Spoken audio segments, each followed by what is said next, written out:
All right, what's up, guys? Welcome back to the Dunk Talk, episode 31. It's been a minute.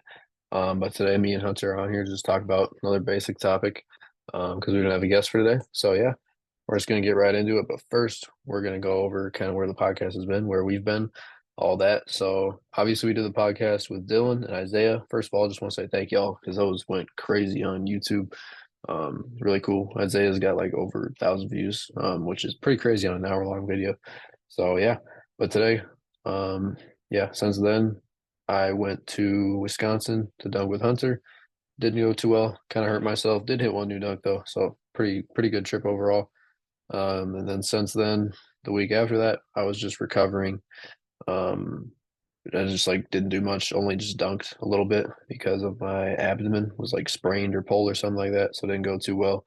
Both dunk sessions that week were below average. And then I dunked today for the first time this week. Got back to training this week and dunked pretty bad today as well. But to be fair, basketball has started for me, which is the topic today. So obviously we'll get into that. But first, we'll hear what Hunter has been up to. Yeah, I mean, I've been dunking, but I've been mostly lifting a lot. Haven't done too much high rim lately. My last two high rim sessions have been obviously the last one you guys saw was probably the Wisconsin one that Dylan and Josh came to. Obviously, Brandon was there too, and then we had some of the Milwaukee um, rim rockers there. And then the last one before that was with Dylan again, and that was in Winona. So haven't been doing a lot of high rim because of my training has been pretty intense. A lot of high volume, a lot of sets, a lot of reps, a lot of weight. So haven't been doing too much higher rim stuff.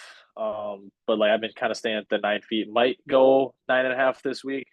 If not do 9 foot, might do another 9 foot gauntlet variation, which I've been loving doing those. So might do another one of those, but otherwise I've been just a lower middle a lot and then just trying to get my strength up, which that's what I've been lacking basically the most for forever now. I mean, that's kind of the thing that's been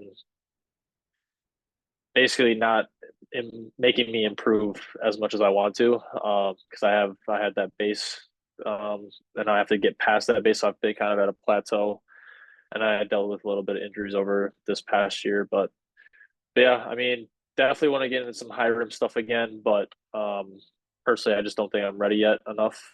Um, I'm just going to be too fatigued, as you guys probably saw in the Wisconsin session. I was doing a lot of one handers, could barely windmill, didn't even get close on the East Bay, so which sucks. But again, it's just the training I've been in. I'm in a very high intense cycle again this month, so maybe next month, maybe in November I can. But yeah, I mean, Yeah, hopefully. we'll see. Yeah, so we've both been doing some pretty difficult training, and me specifically, one of the reasons that I haven't been jumping amazing is because basketball has started for me. Fall basketball, we're doing like 2 times a week, but even just that kills me. So that's actually the topic today, guys. We're going to talk about um, how like in-season sports can affect your bounce. So we're going to start off with going through our own personal experiences with this, and then we'll just get into like a general discussion. So yeah, if you're listening to this and you want to jump higher, you want to be a better dunker, and you play any type of sport, I highly recommend watching until the end because we're going to give out some very good information today. So yeah, my specific experience with bounce in season has varied. I will say that I used to think that basketball increased my vertical, specifically in like fifth through seventh grade. At that time, I wasn't really too concerned about my vertical. Seventh grade, well, sixth and seventh grade started to get into a little bit more. But basically, for me, my vertical did get better or just stayed the same during those seasons. But the reason that it didn't really change too much is because I wasn't jumping very high to begin with. So I touched rim for the first time in seventh grade when I was like 5'6", 5'7", and that was, very good for my age and my height. But at the same time, it's still like not very much. Like if you're touching rim at 5'6", 5'7", I will say you jump relatively high, but you're not jumping like super high to the point where the forces that you're putting into the ground, exceed what your body is supposed to be capable of, basically. And the higher my vertical got, so for example, like eighth grade, got my first dunk And during that basketball season, my bounce went down quite a bit. Like I didn't really dunk that much during my eighth grade year because I was just dead. Occasionally I'd get one because like sometimes, you just feel good, but a lot of the time I was just too fatigued. This ninth grade, I really started to kind of feel that because my vertical was probably, I think it was around 36 and a half, 37 that year. Um, I hit my first, when did I hit my first windmill? I hit my first windmill right before my ninth grade season started. And then I didn't windmill again. I hit my first windmill in like November, right before my ninth grade season. I didn't windmill again until probably March. So I like saw a lot of my balance go away during that time. And it was just because we're playing basketball 5, 6 days a week, super high intensity, a lot of running. And during that year, specifically, my knee pain got really bad. Sophomore year, last year was when my vertical really started to go up, probably around 38 to 40 at the time. But yeah, I got my first East Bay in October with this guy, and then basketball season started. Bounce went crazy down immediately. Um, yeah, it went all the way. I didn't get another East Bay until like February, maybe it was January. But I also did get to take Saturdays off and then jump Sunday, so that was very nice. Should also mention that during that summer of 2023, was it? Yeah. During the summer of 2023, I played AAU, which is almost more intense than high school basketball sometimes because you play like 3, 4 games in a day every now and then, which is ridiculous. So that's kind of why I jumped really high in October because I was coming off of that. But then this year is when I kind of started to realize the negatives of basketball in jump training. So I cut out AAU, didn't do AAU.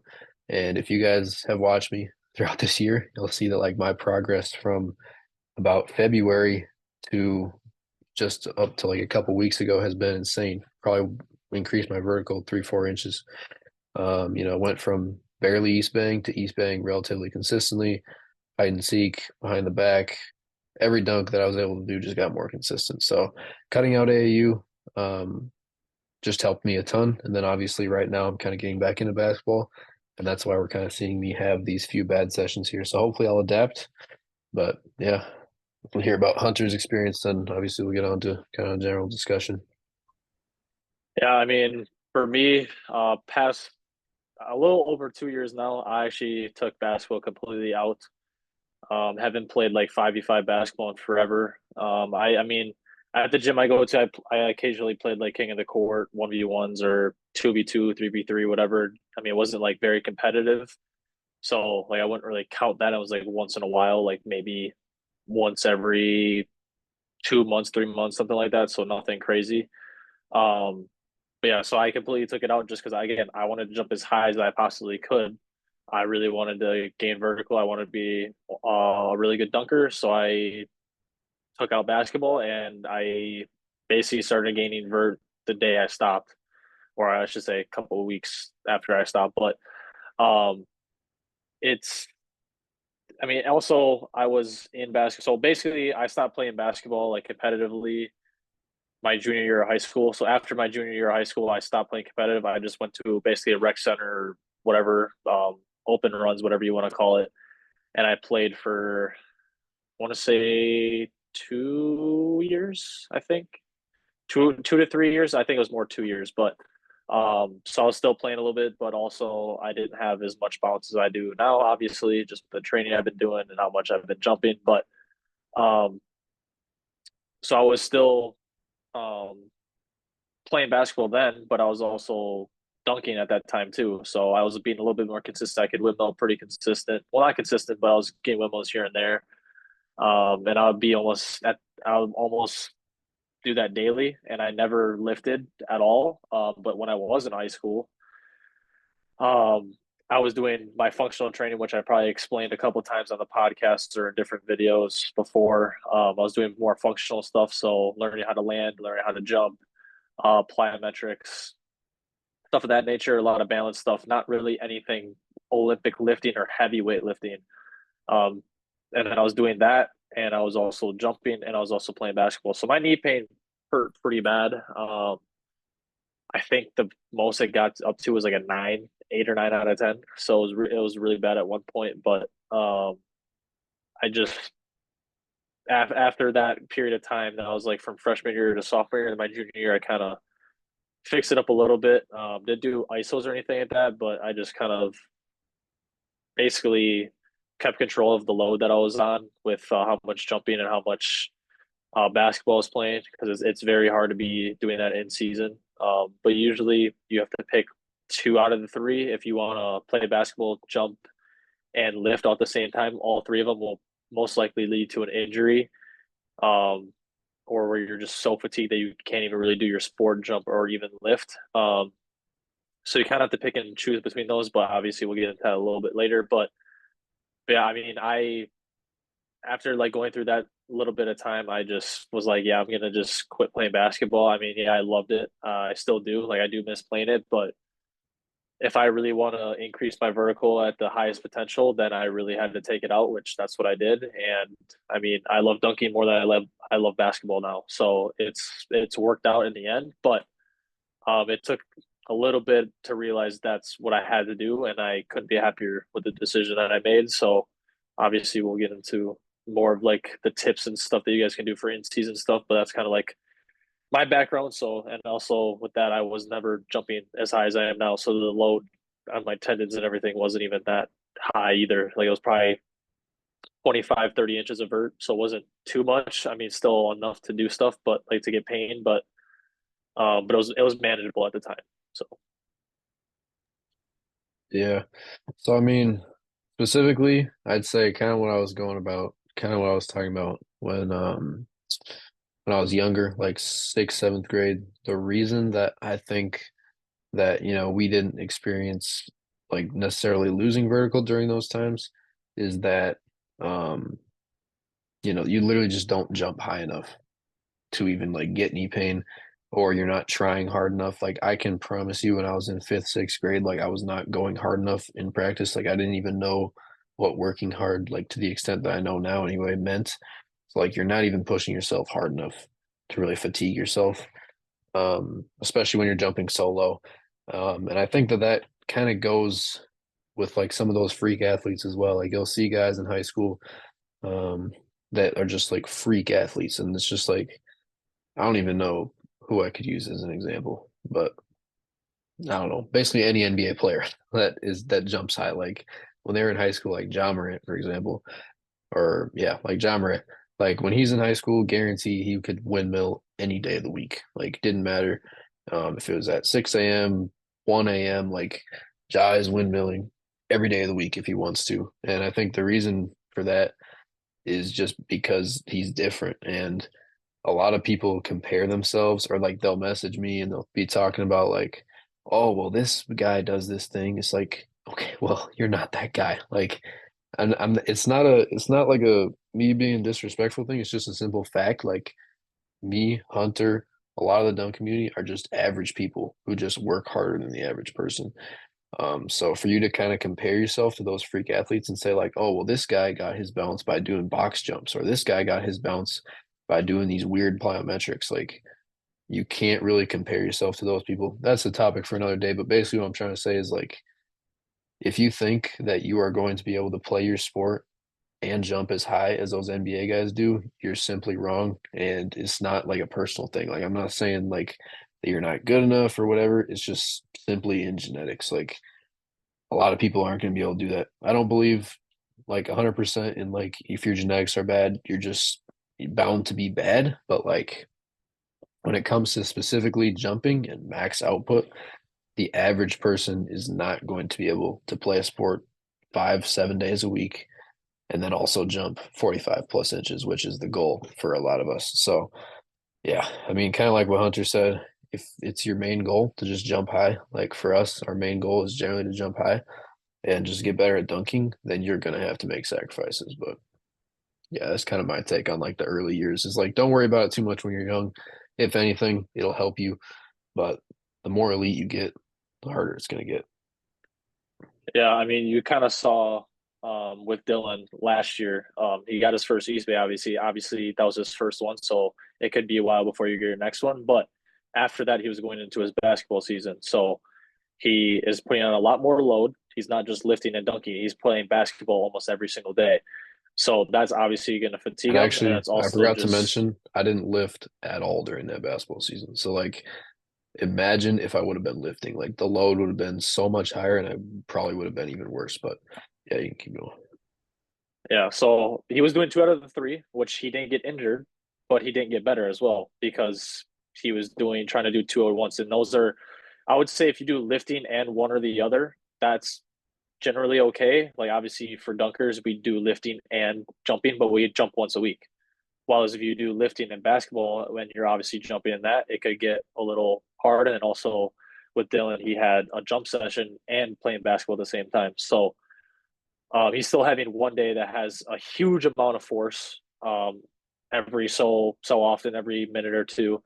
And then he's also having not a million, but probably close 100 or more plyo contacts every single day, just by playing basketball, whether it be jumping, planting, um, running. It doesn't matter. There's going to be plyo contacts or just ground contacts. So that puts a lot of load, and the constant just go and stop is also just going to produce a lot of load. So, like we said, we saw with him, he didn't increase vertical, and he had some spurts where like he did have a good jumpy day, but for most of the days they were pretty mediocre days. Um, like out of the bunch, if we're looking at a whole, they're more mediocre than they were good. Which obviously we would like to be in the middle or better, but there's sometimes where we're in, like for me, training cycles where I'm going to be fatigued and I'm not going to have really a lot of time to jump. Like I'd even jump last week because I was so fatigued, my knees hurt. But um, it's just there's just a lot of load when you're playing basketball, and that's why a lot of dunkers that you see will not play basketball because they are risking not gaining vert. But also you'll see like guys like Isaiah Rivera or some of these other guys play basketball, but that's only once a week. They're doing that once a week, maybe twice, and that's actually going along with their jump day. So it's not like they're just randomly going Yeah. out in the week. It's their actual jump day for that week that they're playing basketball. So it actually is fine to do that. Like I guarantee you, some of these athletes that are dunkers could probably handle a little bit more, like into the week. Like if they did like let's say Tuesdays and Thursdays, they did um, basketball as well. They might be able to get away with it, but mostly every single dunker you ask, they're not playing basketball more than once a week, maybe twice, maybe twice. I'll say twice, but and also jumping consistently. Um, like that's just again, especially when you get to the higher verticals, it's not possible. You're just going to get injured. So that's why, like he said, you have to make sacrifices on what you truly want. And for majority of the dunk community, it's they want to jump higher, they want to be dunking, so they take basketball out as a whole because that's just what goes along with their goal. So Yeah, for sure. And I do think that the only reason that I was able to get through that season with dunking and basketball and like occasional like 1 week lift, I mean 1 day of the week lift is because I'm young. Like if Hunter was to do that, probably gonna get hurt. If me in 5 years was to do that, definitely getting hurt. Like it's not a normal thing. So like especially like you older guys watching this, you gotta be careful with how much load you put on your body. Especially like the better you get. So yeah, I will. We'll kind of talk about what you can do now. If your main goal is your sport, but you want to like keep jumping higher for that sport, obviously. Like for example, if you're a volleyball player, you obviously want to jump higher, whatever. But you got to keep playing your sport as well. Same goes for basketball. Like I know a lot of basketball people kind of like increase their vertical a lot while they're still playing basketball. And what we're telling you today, we're not saying that it's not possible. It's just probably not going to be possible to, get to 45, get to 50 while playing that much basketball, unless you're, just super naturally gifted, which might be the case. Yeah. For example, I would say that especially in the summer, I know a lot of basketball players play AAU. I don't know what the timeline is for volleyball, but I assume that, just assume whatever I say is whatever timeline applies to volleyball. So, AAU is generally when guys can make a lot of progress on their vertical or they can get hurt. So you have to be really smart about your training when you are in season. like I kind of mentioned, like during my sophomore season, I only lifted maybe once a week, and that lift was more of like a feel good lift, as they would call it, at THP. Like basically slow squats, stuff like that. And some other things you can do like every single day, isometrics. If you're not doing isometrics for your knees, for your, Achilles, whatever, whatever is hurting, you are definitely not going to progress if you're injured and playing your sport. That is one of the things that I massively regret from my ninth grade season, is I was dealing with horrible knee pain the entire time. I was rarely doing ISOs because I didn't understand the importance of them, and I didn't take any time off. So like my knees are hurting, doesn't matter. I'm still playing just because that's kind of how it's treated in basketball, and that led to a lot of problems for me that I wish I didn't have to deal with. So be very smart about your injuries. Make sure to do the necessary rehab. Um, and then yeah, just like there is a time of year for everyone that they can get better, that they have time off. So like for me, it was like if I did play AAU, I think AAU ended in around July. So like from July to early November, I would have been lifting really hard the entire time. Obviously, skipped AAU, so I didn't have to deal with that and kind of got to lift from like February to now. But whatever time you get, I know a lot of people just treat it like a vacation, they don't really play their sport that much. And that's fine, especially if you want to get your vertical up. Maybe don't play your sport, but make sure you're still jumping and lifting as much as you can and being smart about your training. In season, don't worry too much about getting a bunch of jump sessions, but you got to jump every now and then. So, like, if there's like one day of the week at practice, whether it's like the first day of the week or the last day, like, figure out a day where you can get some jumps in. Don't go crazy. Don't have a 3 hour session, but you got to jump sometimes just to keep that, muscle memory and motor recruitment or whatever. But yeah, Yeah, I mean, kind of agreeing with everything that Dylan said, but I would say the biggest thing that, I mean, basketball players specifically, but a lot of people just in their sport is the importance of time off. We in high school especially, you understand a little bit more about your body, you understand a little bit more of the game. But then you also don't know the importance of what time off means and load management. So basically, it sucks to hear, but a lot of the time, a lot of people need to take time off, whether it be taking time off of the sport, taking time off of jumping, taking time off of the lifting that they're doing. It matters a lot because that's how you're going to get injuries. And if you get an injury, that's going to take a lot more time to get back to where you are. Yeah, obviously that's time off, but that's time off you can't do anything because again you're injured, and then it takes a little bit of time to get back to that as well because again you have to, if you have a really bad injury and it takes a long time, you have to rebuild those muscles again. They're not going to be as strong as they were before, so you have to rebuild those muscles. You have to go through PT or whatever it is, and then also you're going to have to get back into your sport as well, which that's going to take time because you're not going to be used to playing at that level that you were playing at before. So the importance of time off is very, very important. And you need to know when to play and when to stop and let your coaches know that you can't play. Otherwise, you could get injured. But yes, the importance of ISOs and slow lifts or feel good lifts is very important as well because that's going to maintain um, the strength that you have and also it can make your joints feel better as or sorry, your knee pain and your tendons feel better. So ISOs you should definitely be doing daily, whether it be the kettlebell ISOs, you have um, leg extension ISOs, you have the wall. I don't know. Dylan does yeah. one. It's where he's If leaning you off the guys wall. if you guys don't know what any of these are, just look up Isaiah Rivera isometrics or something, find a video on it Yeah, because very important for this topic specifically. yeah. And then there's wall sits. There's a couple others that I can't name right now just because I don't remember all of them. But just pick one that you feel good about and do that every day. But also with ISOs, some people might not understand is usually you have to wait about 6 hours in between the sets that you do because it is still work on the tendon, so you still need to let that time off. But usually, if you really want to be on top of it, you could do it 3 days when you wake up, or sorry, not 3 days, three times in a day. So you wake up, you do them at like lunchtime ish or whatever, you can do them. And then also when it's dinner time or bedtime, whatever it is, you Yeah. can do them. So 5 Um, sets each time. It'll be straight. well, I do 3 to 4. So I mean, depending on, Yeah, so I it mean, really depends, you're doing especially body movement. during the season. Like you might want to just cut it down to 3. So because Yeah.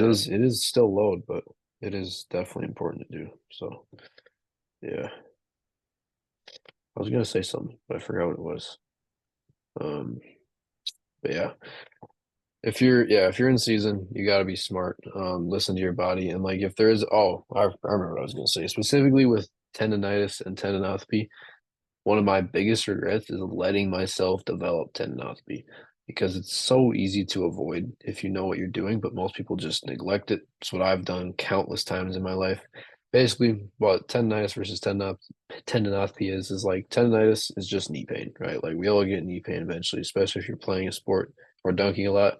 You're gonna run into knee pain eventually. If you don't, you're pretty freaking lucky. So consider yourself lucky. But basically, when you get tendonitis, if you just leave it for too long, it eventually turns into tendinopathy. Tendinopathy. I cannot say that word for some reason, but basically, yeah, it just lasts a lot longer. So specifically, when I was in ninth grade, like going into my ninth grade season, I started to develop a little bit of tendinitis, and I took no time off. I ninth grade, I jumped a lot. Like I was jumping not every day of the week, but more than 2 times a week, which is a lot. And especially with basketball, like if I had knee pain, I was still going to play no matter what, just because that's kind of how basketball is treated in the basketball world, I guess. But like if you just start developing tendinitis, just know that like tendinitis only lasts 1 to 2 days normally, right? Like it's like only like 1 to 2, maybe 3 days or something like that, Hunter. Like it does not normally last that long. Well, depending on how severe it is, but Yeah, usually, um, what was I gonna say? Tendonitis is more inflammation, yeah, and tendinopathy is micro tears. So you have micro yeah, tears in your tendon. So yeah, tendonitis is usually more with lower level of load, and then tendinopathy is usually more of the um, higher end of athletes, as if you get into like the 40s yeah, and even sometimes the 30s. But like when we're really, really young, it's more likely going to be tendonitis. It's just because we're doing so much, yeah, and our tendons are just getting inflamed, while as tendinopathy is while you're working so hard that it gets to micro tears. Obviously, it doesn't tear, but it yeah, has micro. It's not going to do like permanent damage, but also if you don't fix it enough, it can get to something more severe. But that's kind of like the general like difference between the two. But I mean, I don't think tendonitis is only like a couple of days. It could be. I mean, for me, when my knee pain was at like 8 or 9, I don't know if it was tendonitis or tendinopathy, but it was like a year straight of me just having that much knee pain. Like some things helped, and it went down to like a 3, but majority of the time I was at like a 5 for like a year, and that's when I was in like 12, like 12, yeah. 13 years old. So, and I wasn't What? obviously jumping very high. So, I mean, it kind of just depends on the situation, but Yeah. What Tom told me specifically when I developed like new knee pain, for example, like I did some 1 foot jumps one day. I don't even remember what it was during the summer, and I like started developing patellar tendinitis in my right knee, super common type of knee pain. And he basically just told me like, bro, just like don't do anything for 2 days and it'll go away. And it went away. So I think tendinitis is typically shorter term. So for like if you start feeling knee pain that like hurts really, really bad, just give it a day. Like even if it doesn't help, like you want to just give it a day sometimes. I know that again, kind of like I said, like it's not normally accepted to like take a day off in basketball, but like if you have serious knee pain, don't let it get worse. Like there could be something more serious going on. So that's one of the biggest things is like just know what is going on in your body and like do research. A lot of people, especially in high school, are just like, oh, my knee hurts, or like, oh, my Achilles hurts. Whereas like that could be warning signs that something serious like is going to happen. So like when you feel something, look up what you feel. Like, why does my thing feel like this? Blah blah blah. That's what I always do. And like just try to narrow it down to what you think it is and then try to make a plan of action. Like that's basically what I've done for all my injuries. That's what I did for my abdomen. I thought it could be something horrible like a hernia or something. And then like the more research I did about it, the more I realized like, okay, this is gonna be fine. Just gotta take a few days off. That's exactly what happened. So again, some of the stuff that you go through is not going to be that serious. but don't turn it into something serious because you're being dumb and ignorant about just continuing to play your sport. That's what I did at the time. Yeah. So And there's two types of knee pain. I mean, technically three if you get into the tendonitis versus tendinopathy, but there's another one called PFP, which we didn't touch on, but that is patellofemoral pain, and that's deeper than what you would have for tendonitis. So tendonitis is more on the outside, like you feel it more on the outside or right on, below the kneecap, while as PFP is more inside the knee. I think it's past the cartilage is what it is. It's like basically rubbing against the cartilage in your knee. It's behind it. I think that's what it is, and usually ISOs will not fix that problem. So, um, and you'll see a lot like it'll be a lot harder to get past basically. So if you have PFP, like again, I don't really know exactly how you get it, how you develop it, and how you get past it. I just know that it's a different type of knee pain and it's deeper, and that it just is a lot harder to yep, get through than the common tendinopathy, tendonitis stuff. So just be aware of that if you do have like deep tissue knee pain, then that's going to be more of the PFP, which is patellofemoral pain. And yep, again, if you want to look, John and Isaiah, they all have this stuff on a thing called School. It literally has all this stuff, or you can just look it up on YouTube. Like he said, Isaiah Rivera isometrics or whatever. But like they have all this information that you guys can learn about, yeah, and it's a great tool to use because you can understand how to get your